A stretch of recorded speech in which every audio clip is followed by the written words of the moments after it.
E aí galera, como é que vocês estão? A paz do Senhor. Vamos terminar nosso devocional aqui do livro de 1 Reis, capítulo 19, 20, 21 e 22. E nós terminamos o capítulo 18 com Elias fazendo aquela oração maravilhosa e o poder de Deus se manifestando. E ali todo o povo gritando que só o Senhor é Deus. E ali Deus concedendo uma força extraordinária para Elias. E aqui no capítulo 19 nós vimos a reação da Jezabel, aquela filha do inferno, ela ameaçando Elias. E o pior de tudo, né? Depois que Elias teve aquela experiência com Deus extraordinária, não é que ele sentiu medo?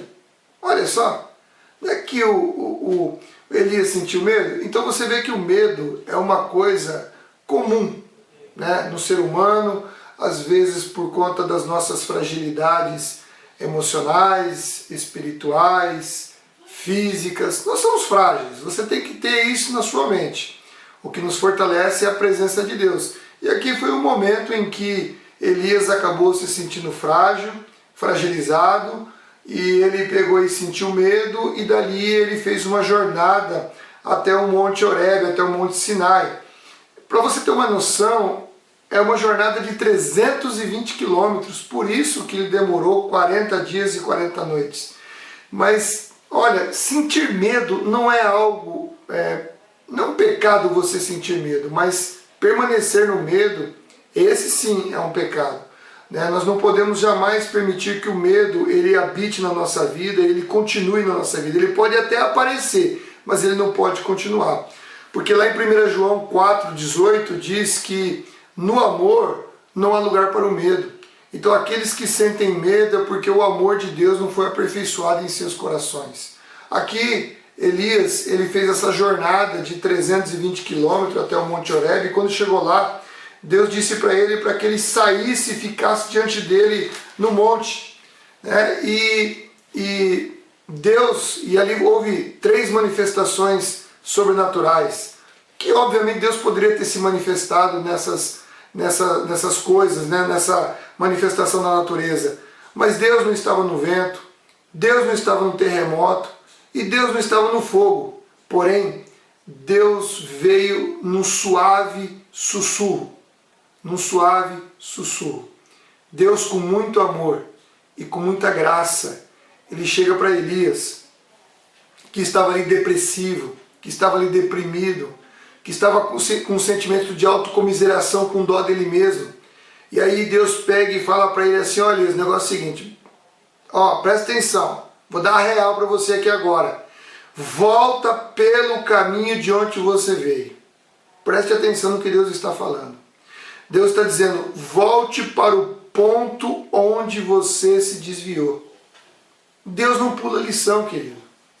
Deus tem um caminho para você. Deus traça um caminho na sua vida. Se você se desviar desse caminho, seu caminho é aqui, para chegar até aqui. Se você pegar e se desviar do caminho e vir até aqui diante, você não vai fazer um atalho não, porque Deus não permite que você faça atalho. Deus vai mandar você voltar no caminho, no ponto em que você se desviou. Sabe por quê? Porque Deus não pula lição. Deus não pula lição. Aquilo que você tiver que aprender, você vai aprender. E você, a melhor coisa é você não resistir a Deus. Porque quanto mais você resistir a Deus, pior é para você. Você vai sofrer mais. Você vai ter mais sofrimento. Então, sabe, quem gosta de sofrer é masoquista. A melhor coisa é você se voltar para Deus com um coração contrito, com um espírito quebrantado, permitindo que Deus trabalhe no seu coração. E olha, se você estiver errado, volta onde você deveria ter, de onde você não deveria ter nem saído, tá? Volte para aquele ponto e aprenda a lição que Deus quer lhe ensinar, muitas vezes por meio de sofrimento. E aqui você vê que Deus tem o controle absoluto de toda a situação. Elias achava que ele estava sozinho. E Deus fala assim: olha, eu tenho ainda 7.000 em Israel que não se prostraram diante de Baal e nem beijaram os seus pés, porque esse era um costume do Oriente naquela época. E Deus mostra para Elias que ele tem o controle absoluto da história, as rédeas da história estão nas suas mãos, ele não perde o controle de nada. Deus tem muitas e muitas pessoas. O sofrimento que nós estamos passando nesse momento não é diferente do sofrimento de nossos irmãos ao redor de todo mundo, e diferente do sofrimento que outros passaram no passado também. Então tenha confiança em Deus, siga firme, e que Jesus ele vai continuar nos ajudando, continuar nos nutrindo, continuar nos abençoando. E aqui nós temos aqui o chamado de Eliseu, e você vê aqui que Eliseu, quando ele recebeu a capa de Elias, né, que falou aqui que lançou a capa sobre ele, é como se ele tivesse tido ali a sensação e a certeza de que o poder de Elias seria passado para ele por conta desse negócio de passar a capa. Seria um sentimento que ele teve naquele momento. E você vê que Eliseu era um cara rico, de uma família rica, havia 12 parelhas, né? E ele pega e mata, pega a parelha, quebra, faz ali um altar, uma lenha, mata os bois, põe em cima, assa e dá para o povo. Ou seja, o simbolismo aqui é de uma ruptura completa com o seu passado. Ele já não queria mais nada com o seu passado. Então ele faz uma ruptura. E ali mais para frente, no capítulo 20, já agora no capítulo 20, você vê aqui que o Ben-Hadad, ele sai em guerra contra o Acabe, e ali ele vai beber na hora das 12 horas. Ele desdenhou da guerra, foi encher o caneco, e eu já disse, se você está acostumado a encher o caneco a beber, meu querido, toma cuidado, toma cuidado. Você está numa guerra, é uma guerra espiritual, tá? É uma guerra em que não se admite nenhum tipo de distração, tá? E a bebida causa distração, a bebida leva à ruína, a bebida só traz desgraça. E aqui o Ben-Hadad se lascou, e Deus usou justamente isso contra ele, tá bom? Deus usou isso contra ele. E quando ele é completamente derrotado de uma maneira muito poderosa da parte de Deus, você vê aqui que Deus mostra que nada é impossível para ele. A batalha não era somente a vitória para Israel, mas também era a vitória para a glória de Deus. Deus estava sendo glorificado através da vitória. Um exército minúsculo contra uma multidão. E eles perderam a guerra porque foram arrogantes e soberbos. Eles chegam aqui a falar que o Deus dos israelitas era o Deus dos montes, né? Por que Deus dos montes? Porque Deus falou com Israel lá no Monte Horebe, porque a região onde Israel estava localizada era uma região dos montes de Moabe. Então eles acreditavam que Deus era o Deus dos montes, e Deus mostrou que ele é Deus de toda a terra e não só Deus dos montes. Então aqui foi para glorificar o nome do Senhor. Amém?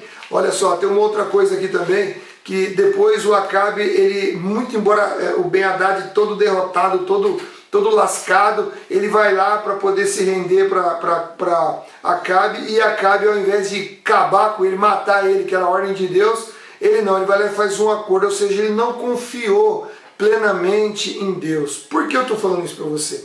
Porque na verdade aqui, quem estava despontando nessa época era o rei Salmaneser III da Síria. A Síria estava se tornando um grande império, entendeu? Estava crescendo. Então o que o Acabe pensou? O Acabe pensou o seguinte, olha, eu vou fazer as pazes aqui com Ben-Hadad, Ben-Hadad tem um país bom, eu vou me favorecer do comércio lá de Damasco e vou ter um grande aliado para depois vencer o Salmaneser quando ele partir para cima de mim, entendeu? Ele não confiou em Deus, Deus havia dado a vitória para ele, mas ele não confiou em Deus, e por causa disso ele pagou um alto preço, porque Deus foi lá e acabou com ele. E Deus proferiu uma sentença que depois Acabe se arrependeu, e Acabe se humilhou na presença de Deus, e Deus falou assim, olha, como que Acabe se humilhou diante de mim, eu não trarei essa calamidade durante a sua vida, mas trarei essa calamidade sobre os seus filhos e destruirei toda a sua dinastia. Você pode achar que Deus aqui, poxa vida, mas Deus vai poupar o Acabe e vai castigar os filhos, mas ele mesmo falou lá em Deuteronômio que o pecado dos pais, quem paga é os pais, o pecado dos filhos é os filhos, e não vai ser vice-versa, tipo os filhos pagam dos pais. Não, querido, presta atenção, os filhos de Acabe eram tão perversos quanto ele, você vai ver isso lá na frente, tá? No capítulo 22, aqui quando fala que Josafá estava junto com Acabe, você se perguntou por que os dois estavam juntos? Você acha que isso aqui foi um acaso? Não foi, não. O Josafá, o espertão do Josafá, sabe o que ele fez? Ele casou o filho dele, Jeorão, ele casou com a filha do Acabe e Jezabel, a Atalia. A Atalia era igualzinha a mãe dela, outra filha de Satanás, filha do inferno, sabe? Eu não sei de onde saiu tanto demônio aqui para possuir essas mulheres, viu? Então, a Thalia casou com um Georão. E você vai ver lá na frente o que essa mulher vai aprontar. Filha do diabo. Pode escrever aí e lá na frente você vai ver o que eu estou dizendo para você. E o que eu queria destacar aqui, que aí depois tem essa passagem aqui que fala do Miqueias, né, que veio aqui trazer a palavra do Senhor sobre ele, dizendo que ele ia ser enganado e tal, que ia sair para a guerra. E ali os profetas dele, os 400 profetas de Baal estavam dizendo que ele ia vencer a batalha, e Miqueias veio e falou assim, não, olha, o Senhor está dizendo que você vai morrer nessa batalha. E ali a palavra diz que, como se vê, o Senhor pôs um espírito mentiroso na boca de todos os seus profetas, pois o Senhor decretou a sua desgraça. O que acontece é o seguinte, esses profetas aqui eram profetas de meia tigela, eram profetas de nada. E eles, logicamente, iam falar exatamente aquilo que o rei queria ouvir, né? Como você vê muitos pastores por aí que, sabe, de uma maneira absurda, só fala aquilo que as pessoas querem ouvir. Não estão ali para dizer a palavra, não estão ali para dizer a verdade, não estão ali para dizer, para confrontar as pessoas. Sabe, vem com uma palavra, água com açúcar. O Evangelho não é assim, a palavra de Deus não é assim. A palavra de Deus, ela confronta, ela choca, ela colide, ela bate de frente com as pessoas. E o que aconteceu aqui foi isso. Deus, na sua soberania, Ele usou a palavra morna, a palavra mentirosa desses profetas para fazer com que a vontade dele fosse cumprida. Qual era a vontade dele? Que o Acabe viesse a morrer nessa batalha, conforme ele já havia dito e já havia proclamado. Então, olha só, a dinastia dele não ia ser castigada agora, como Deus falou e nós comentamos aqui, tá? Mas ele, Acabe, ia morrer agora. Ele ia morrer. Ele tinha que morrer porque Deus falou que ele ia morrer, então ele ia morrer.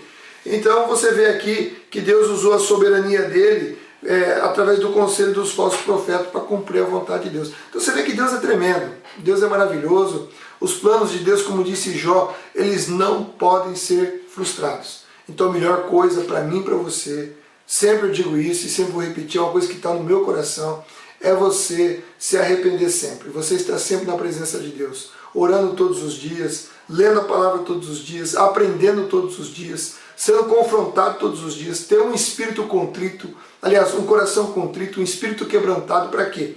Para que a tua vida seja a vontade de Deus. Você viver a história que Deus escreveu para você. É a melhor coisa que nós podemos fazer. Vamos ter momentos de muita intensa alegria, vamos ter momentos de sofrimento, vai ter sofrimento. Jesus disse que no mundo teríamos aflição. Depois em João 15 ele falou que nós seríamos podados. A poda é dolorida, a poda nunca é gostosa, mas a poda frutifica. Amém? E para nós o mais importante é nós passarmos a eternidade na presença do nosso Deus, tá bom? Deus abençoe sua vida. Terminamos aqui mais um livro, o livro de 1 Reis, e depois nós vamos começar o livro de 2 Reis, tá bem? Deus te abençoe, te conceda graça e misericórdia, que seja frutífera essa devocional para você e que você possa desfrutar da glória de Jesus todos os dias da sua vida. Deus te abençoe, em nome de Jesus.